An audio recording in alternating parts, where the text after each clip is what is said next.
मैं हूं डॉक्टर ज़ैनुल्लाह हटक, लाम विद ज़ैन हटक के साथ आपके खिदमत में हाजिर हूं। आज हम बात करेंगे गर्ल्स कैडेट कॉलेजेस के हवाले से। पाकिस्तान में इस वक्त सरकारी सतह पर सिर्फ 5 गर्ल्स कैडेट कॉलेजेस हैं। जो टॉप का कैडेट कॉलेज है गर्ल्स का, वो गर्ल्स कैडेट कॉलेज मर्दान है। सेकंड नंबर पर गर्ल्स कैडेट कॉलेज बहतावरा, यानी बहतावरा girls cadet college Nawab Shah बिन नजीराबाद में है। थर्ड नंबर पे गर्ल्स कैडेट कॉलेज लड़काना, जिसको Benazir girls cadet college Larkana. Fourth number पे गर्ल्स कैडेट कॉलेज जो तुरबत, जो कि फातिमा गर्ल्स कैडेट कॉलेज तुरबत के नाम से भी मशहूर है। और फिफ्थ नंबर पर गर्ल्स कैडेट कॉलेज क्वेटा, जिसका अभी रिसेंटली इनोग्रेशन हो चुकी है। तो इस तरह सिर्फ लड़की नहीं बल्कि आज के दौर में लड़कियां भी गर्ल्स कैडेट कॉलेजों में ज्वाइन कर सकती हैं। अब इसकी जो उम्र के हवाले से बात है, पांचों कैडेट कॉलेज में, चूंकि जैसा मैंने आपको बात की ना कि पाकिस्तान में 5 गर्ल्स कैडेट कॉलेज मौजूद है सरकारी सेक्टर में, under the supervision of GHQ, under the supervision of education corps, under the supervision of concern सूबाई हुकूमत है। चूंकि जो मर्दान कैडेट कॉलेज है वो elementary education department Khyber Pakhtunkhwa के अंडर कंट्रोल है।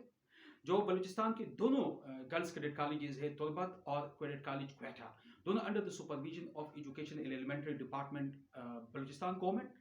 और बेनज़ीराबाद में जो बहतावरा गर्ल्स कैडेट कॉलेज है और इसके अलावा लड़काना में बेनज़ीर शहीद गर्ल्स कैडेट कॉलेज है, ये सिंध गवर्नमेंट के एजुकेशन के डिपार्टमेंट, जो एलिमेंट्री एजुकेशन डिपार्टमेंट है, उनके जरिए कंट्रोल्ड है। तो इस तरह ये रजिस्टर्ड कॉलेजेस हैं, रिकॉग्नाइज कॉलेजेस हैं। ये वो कॉलेजेस हैं जिन पे आप ट्रस्ट कर सकते हैं, जहां आपकी बेटी को तमाम सहूलियात मुयसर है, घर जैसा माहौल उनको मुयसर होता है। तो इसलिए मैं हमेशा कोशिश करता हूं कि मैं सरकारी कैडेट कॉलेजेस को प्रमोट करूं। अब इससे जो सीटों की डिस्ट्रीब्यूशन की हम बात करते हैं, तो सीटों की डिस्ट्रीब्यूशन के हवाले से ये है कि यहाँ पे 80% सीट जो है वो बलूचिस्तान में बलूचिस्तान के लड़कों के लिए हैं, सिंध में सिंध के लड़कों के लिए हैं, और 80% सीट जो हैं मर्दान गर्ल्स कैडेट कॉलेज में खैबर पख्तूनख्वा के फीमेल बच्चों के लिए हैं। 20% जो सीट्स हैं तीनों में, और दूसरे सूबों के लड़कियां भी उस पर अप्लाई कर सकती है। यानी इसका मतलब ये है कि ये कैडेट कॉलेजेस सिर्फ सिंध, पंजाब, सिर्फ बलूचिस्तान, सिंध और केपीके के लिए नहीं, बल्कि तमाम सूबों यानी इंक्लूडिंग पंजाब और गिलगित बल्तिस्तान और कश्मीर की बच्चियां भी इन कैडेट कॉलेजेस में अप्लाई कर सकती हैं। सेकंड चीज, इसमें 2 लेवल पे एडमिशन होती है, एक 8th में और एक फर्स्ट ईयर में। 8th में एडमिशन का इनका जो सीजन होता है या आगाज होता है, ये उस वक्त होता है जब आपकी बच्ची की उम्र 12 साल से कम ना हो और 14 से ज्यादा ना हो। इस बात को आप जहन में रखिए, एज रिक्वायरमेंट बहुत ज्यादा जरूरी है कैडेट कॉलेजेस एडमिशन के लिए। 12 साल से कम ना हो और 14 साल से ज्यादा ना हो, तो ये एज रिक्वायरमेंट्स हो।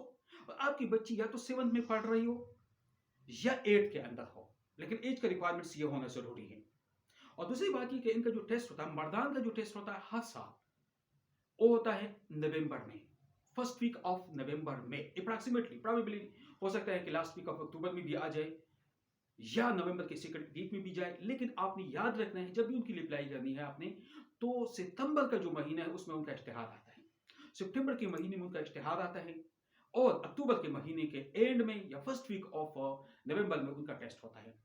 जबकि सिंध और बलूचिस्तान की जो गर्ल्स कैडेट कॉलेजेस है, उनकी चारों जो गर्ल्स कैडेट कॉलेजेस है, उनकी जनवरी और फरवरी के एंड में, जनवरी के एंड और फरवरी के स्टार्ट में ये उनका एडमिशन का टेस्ट का होता है। और ये बात तो हो गई कि आप फर्स्ट एज रिक्वायरमेंट से, उसके बाद टाइम का आपको पता होना चाहिए।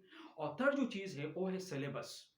सिलेबस के बारे में यह है कि सिलेबस में उनका हर कैडेट कॉलेज का अपना एक सिलेबस होता है, उस सिलेबस आपने कवर करना है। उसमें कंफ्यूजन नहीं होनी चाहिए कि ये बलूचिस्तान है तो पंजाब वाली लड़का जो है वो बलूचिस्तान की टेक्स्ट बुक पढ़ेगी। नहीं, टेक्स्ट बुक आपने नहीं पढ़नी, आपने सिलेबस देखना है।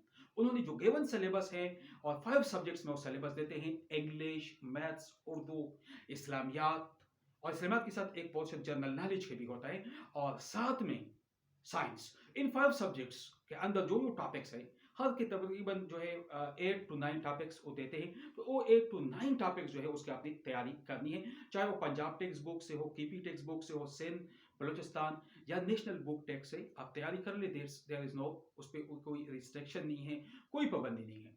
तो थर्ड चीज ये हो गई। इसके बाद फोर्थ चीज जो है इंपॉर्टेंट, आपने टेस्ट पास करना है, और टेस्ट पास करने के बाद उनकी मेरिट डिटर्मिनेशन होती हैं। और टेस्ट जब आपका क्लियर हो जाता है रिजल्ट, तो उसके बाद वो इनवाइट करते हैं आपको इंटरव्यू के लिए, जहाँ पे आपकी इंटेलिजेंस टेस्ट ली जाती है, आपकी साइकोलॉजिकल असेसमेंट होती है और आपसे एक प्रॉपर इंटरव्यू ली जाती है।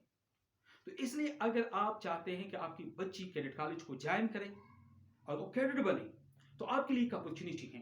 खुसूसन बलूचिस्तान और सिंध के बच्चों के लिए बहुत ज़्यादा अपॉर्चुनिटी है। दोनों सूबों में दो दो गर्ल्स कैडेट कॉलेजेस मौजूद हैं। तो आपके लिए फर्स्ट रिक्वायरमेंट्स ये है कि उम्र आप एज का रखें कि 12 साल से कम ना हो, 14 से ज़्यादा ना हो। सेकंड चीज़ जो है ये है कि आप टेस्ट की बाकायदा तैयारी करें। और टेस्ट की तैयारी के सिलसिले में भी आपको ये बात बताते चलो, हम लर्न विद ज़ेनहटक के फोरम से ऑनलाइन प्रिपरेशन करवा रहे होते हैं गूगल मीट के जरिए से। तो अब हमारे इस यूट्यूब चैनल को भी सब्सक्राइब करें। साथ में यहाँ पे इंफॉर्मेशन है, व्हाट्सएप नंबर है और इसके अलावा फेसबुक पेज भी है लर्न विद ज़ेनहटक, वहाँ भी आप जा सकते हो। वहाँ तमाम इंफॉर्मेशन हम अवेलेबल करते हैं, हम अपलोड करते हैं जब भी जिस भी कैडेट कॉलेज एडमिशन की अनाउंसमेंट हो। साथ में तैयारी भी हम करवाते हैं, तो आपकी बच्ची घर बैठ के बाइज्जत तरीके से ऑनलाइन तैयारी कर सकती है। और टेस्ट जो है आपके करीबी जो शहर है वहाँ टेस्ट होगा। टेस्ट क्लियर होता है, उसके बाद कॉलेज वाले आपको इंटरव्यू के लिए बुलाएंगे और इंटरव्यू के बाद जो है आपकी सिलेक्शन हो जाती है। अब फीस के बारे में थोड़ा सा मैं आइडिया दूँ। जो बलूचिस्तान की गर्ल्स कैडेट कॉलेज है उनमें जो फीस है वो तकरीबन, मैं अप्रॉक्सीमेटली किस लिए बात करता हूँ, मुल्क के अंदर इकोनॉमी सिचुएशंस भी स्टेबल नहीं है, तो उनके तकरीबन जो फीस है वो आपको 50 से 60 हज़ार के दरमियान, 50 से 60 हज़ार की सालाना फीस उनका है, जिसको आप दो हिस्सों में यानी दो इंस्टॉलमेंट में पे कर सकते हो। यानी अगर 50,000 है तो 55 एक में और 55 दूसरे सेमेस्टर में, दूसरे 6 महीने के बाद आप पे कर सकते हो। इसी तरीके से जो सिंध के कैडेट कॉलेजेस है वो थोड़े से एक्सपेंसिव है। उनकी जो है 1,92,000 से लेके 2,10,000 तक इसी दरमियान में, उसमें एकेडमिक खर्चा भी है और साथ में जो खाना पीना, जो मेस बोर्डिंग, वो सब इसमें इंक्लूडेड है। और जो कैडेट गर्ल्स कैडेट कॉलेज मारदान है वहाँ की कैटेगराइजेशन थोड़ी डिफरेंट है। वहाँ KPK के बच्चों के लिए अलग है, वहाँ पे बलूचिस्तान के लिए अलग है, सिंध के लिए अलग है, पंजाब के लिए अलग है। और वहाँ पे आर्मी सन्स का भी कोटा है, यानी मिलिट्री बैकग्राउंड के जो लोग हैं उनके लिए भी कोटा है। तो उनके अलग अलग फीस है, लेकिन अप्रॉक्सीमेटली वहाँ भी इसी तरीके से 80,000 साल, 80,000 से लेके 2,30,000 तक इसी राउंड अबाउट की तमाम कैटेगरीज जो है उनकी अरेंजमेंट है, क्योंकि ये डिपेंड करता है इकोनॉमी सिचुएशंस भी। तो ये उनकी फीस का थोड़ा बहुत मैंने आपको बता दिया, आइडिया दिया, रफ आइडिया है। ये कंफर्म नहीं क्योंकि इसका ताल्लुक कैडेट कॉलेज से है। कंसर्न कैडेट कॉलेज वाले खुद इस चीज़ को जो है हर साल मॉनिटर करते हैं, अपडेट करते हैं, वेबसाइट भी देते हैं, साथ में अपने प्रॉस्पेक्टस भी देते हैं। तो इस हवाले से अगर मज़ीद आपको इन्फॉर्मेशन चाहिए तो आप लर्न विद ज़ेनहटक यूट्यूब चैनल भी सब्सक्राइब करें और साथ में लर्न विद ज़ेनहटक का फेसबुक पे भी आप उसको फाइंड करें, वहाँ पे आप उसको फॉलो करें। इस हवाले से मज़ीद इन्फॉर्मेशन अपडेट भी मैं वक्तन फ़वक्तन शेयर करता हूँ और शेयर करता रहूँगा। आपके ताउन का बहुत शुक्रिया। अल्लाह हाफिज़।